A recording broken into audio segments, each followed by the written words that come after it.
नमस्कार मंडळी, RP food destination मध्ये तुमचं सहर्ष स्वागत। आज आपण बनवलेली आहे सेम मटण आणि चिकनला लाजवेल अशी सोयाबीनची भाजी। त्यासाठी मी भाजी कशी बनवली आहे ह्यासाठी तुम्ही व्हिडिओ शेवटपर्यंत बघा। आता इथं पातेल्यामध्ये मी पाणी गरम करत ठेवलंय। त्यामध्ये आता आपण सोयाबीन घेतलेत मोठ्या साईजचे। छोटे आणि मोठे असे दोन प्रकारचे सोयाबीन असतात। मी 1 वाटी सोयाबीन घेतले। अजून तुम्हाला हवं असेल तर थोडं टाकू शकता तुम्ही। आता हे आपण पाण्याला उकळी येऊपर्यंत ह्याच्यात उकळून घ्यायचंय। आता आपण हे पूर्ण पाण्यात थोडंसं उकळून घेणार आहे। हे पूर्ण पाण्यामध्ये असं उकळून घ्यायचंय। तुम्हाला ह्याच्यात थोडंसं मीठ टाकायला लागेल। आपण अर्धा चमचाभर मीठ टाकून घेऊया, म्हणजे आपण हे जे सोयाबीन आहेत ते पाण्यात आपण जेव्हा उकळेल तेव्हा त्याच्यातला थोडासा वास जो आहे तो निघून जाईल या पाण्यामध्ये। म्हणून आपण मीठ टाकून उकळून घ्यायचं अगदी व्यवस्थित। हे बघा आपले सोया चंक्स म्हणजे कसे फुगलेत अगदी व्यवस्थित पाण्यामध्ये। आता आपण उकडलेले सोया चंक्स जे आहेत म्हणजे सोयाबीन ते आपण एका बाउल मध्ये काढून घेणार आहे। म्हणजे चाळणीने पूर्ण आपण ह्याला चाळून घ्यायचंय, म्हणजे यातलं पूर्ण पाणी काढून घ्यायचं आपण।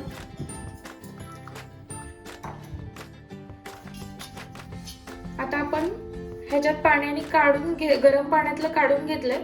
आता आपण ह्याच्यावर थंड पाणी टाकायचंय, म्हणजे ह्यातला जो काही वेगळा वास येतो तो सगळा निघून जाईल आणि ते एकदम स्वच्छ होईल। आता हे फक्त वितळवून यातलं पाणी निघत नाही, आपल्याला नंतर हे यातलं पिळून पाणी काढायचंय पूर्ण। आता हे जे आहे आपण सोयाबीन ते पूर्ण असं पिळून घ्यायचंय आणि पिळून घेऊन आपण या बाउल मध्ये काढून घ्यायचंय, कारण यातलं जे पूर्ण पाणी आहे ते पूर्ण पाणी काढून घ्यायचंय। नाहीतर मग आपण भाजी करताना असं होईल की यातलं पाणी जे राहील आणि मसाला वरती राहील, तर त्यामुळे हे बेचव लागेल आपल्याला। हे आता आपण पूर्ण पाणी काढून असे बाउल मध्ये सोयाबीन घेतलेले आहेत। आता आपण पॅन गरम करून घेतलाय। पॅन मध्ये आपण 2 ते 3 चमचे तेल टाकूया। आता ह्यामध्ये आपण ओला नारळ जो आहे किसून घेतलेला आहे तो आपण ह्यामध्ये भाजून घेणार आहे।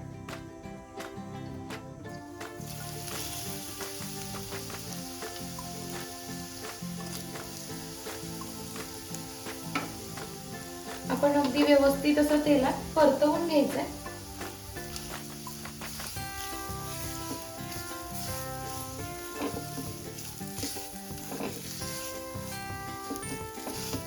बारीक गॅस केला तरी चालेल, मोठा गॅस करायचा नाहीये। आता हे खोबरं ओलं भाजत असतानाच आपण ह्यात 2 कांदे लांबट चिरलेले टाकायचे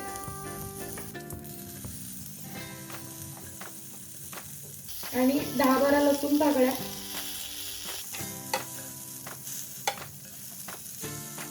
हे आता आपण पुन्हा परतून घ्यायचंय।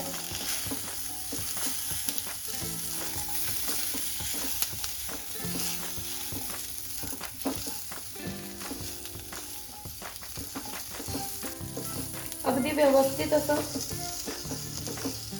ब्राऊन कलरवर आपण ह्याला भाजून घ्यायचंय, म्हणजे तांबूस रंगावर भाजून घ्यायचंय आपण ह्याला।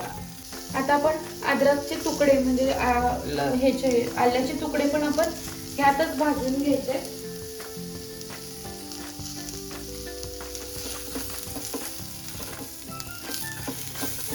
आता आपण ह्याच्यात थोडेसे तीळ टाकूया। आपण हा जो मसाला बनवतोय तो सेम आपण मटण किंवा चिकन किंवा अंडा करी ह्यासाठी जसा बनवतो तसाच आपण बनवायचा आहे, कारण सोयाबीन हे व्हेजिटेरियन लोकांसाठी असतं। मटण आणि अंड्यापेक्षा सुद्धा ही भाजी खूप छान लागते आणि ती आपल्याला खाण्यासाठी पण खूप चांगली असते। आता आपण यामध्ये 1 चमचा तीळ टाकले। तुम्हाला ह्या जागी ऑप्शन म्हणून तुम्ही मगजबी सुद्धा वापरू शकता किंवा काजू सुद्धा वापरू शकता। मी तीळ टाकले तिथं। अर्धा चमचा जिरे टाकले। आता आपण व्यवस्थित असं परतून घेतो यामध्ये पॅनमध्ये. आणि हा मसाला आपण भाजून घ्यायचा पूर्ण. आणि टोमॅटो आणि कोथिंबीर, एक टोमॅटो घेतला आणि कोथिंबीर हे मी साईडला घेतलं ओलं. आणि हा मसाला फक्त आपल्याला भाजून घ्यायचा अगदी व्यवस्थित असा. आता आपण ह्या सगळ्याची पेस्ट बनवून घेऊया, म्हणजे मसाला बनवून घेऊया आपण. आता इथं आपण मसाला बनवून घेतलाय आणि आता आपण इथं पॅन गरम करून घेतलाय. त्यामध्ये तेल टाकायचंय आपण 3 ते 4 चमचे. तुम्हाला पाहिजे तितकं तुम्ही तेल घेऊ शकता, कारण आपल्याला मसाला जो बनवलेला आहे म्हणजे प्युरी बनवलेली आहे ती आपल्याला तेलामध्ये अगदी व्यवस्थित अशी तेल सुटूपर्यंत भाजून घ्यायची आहे. त्यामुळं थोडंसं जास्त तेल घेतलं तरी चालेल. आता आपण जो हा मसाला बनवलाय तो यामध्ये टाकायचा आहे आपण.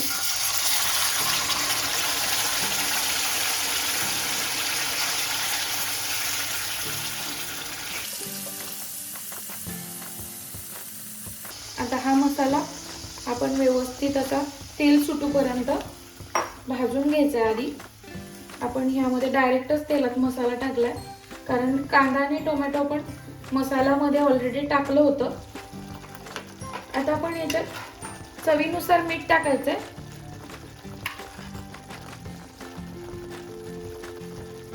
अर्धा चमचा हळद टाकायची.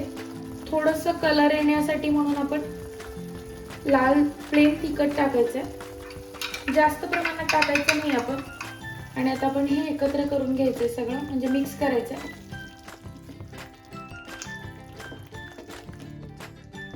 तुम्हाला हवं असेल तर अजून तुम्ही 2 ते 3 चमचे लाल तिखट टाकू शकता कलर येण्यासाठी.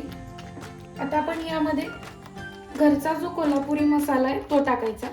तुम्ही ह्या जागी कांदा लसूण मसाला, प्लेन तिखट, धना पावडर, जिरा पावडर असं टाकू शकता. पण ह्या माझ्या घरच्या मसाल्यामध्येच हे बाकीचे सगळे मसाले आहेत, म्हणून मी एकच मसाला टाकणार आहे, कोल्हापुरी मसाला. आणि आता आपण अगदी व्यवस्थित असं परतून घ्यायचंय. आता अगदी व्यवस्थित असं तेल सुटूपर्यंत मसाला आपला भाजलेला आहे. त्यातलं पूर्ण जे पाणी आहे ते सगळं आटलेलं आहे यातलं. आता आपण यामध्ये थोडंसं पाणी घालायचंय, थोडंसं.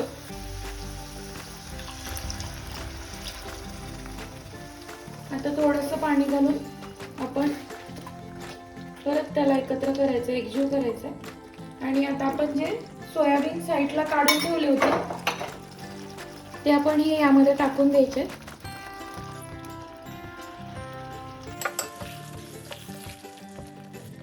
आता आपण ह्याला 5 मिनिट थोडंसं पाणी टाकून, अजून थोडंसं पाणी टाकून ह्याला मस्त असं शिजवून घ्यायचंय. हे सोयाबीन इतकं छान लागतं की एकदम नॉनव्हेज खाणाऱ्याला सुद्धा, म्हणजे मटन चिकन खाणाऱ्याला सुद्धा हे लाजवेल इतकं छान लागतं. तुम्ही नक्की एकदा ट्राय करा. आपण ह्यात थोडंसं पाणी घालू अजून.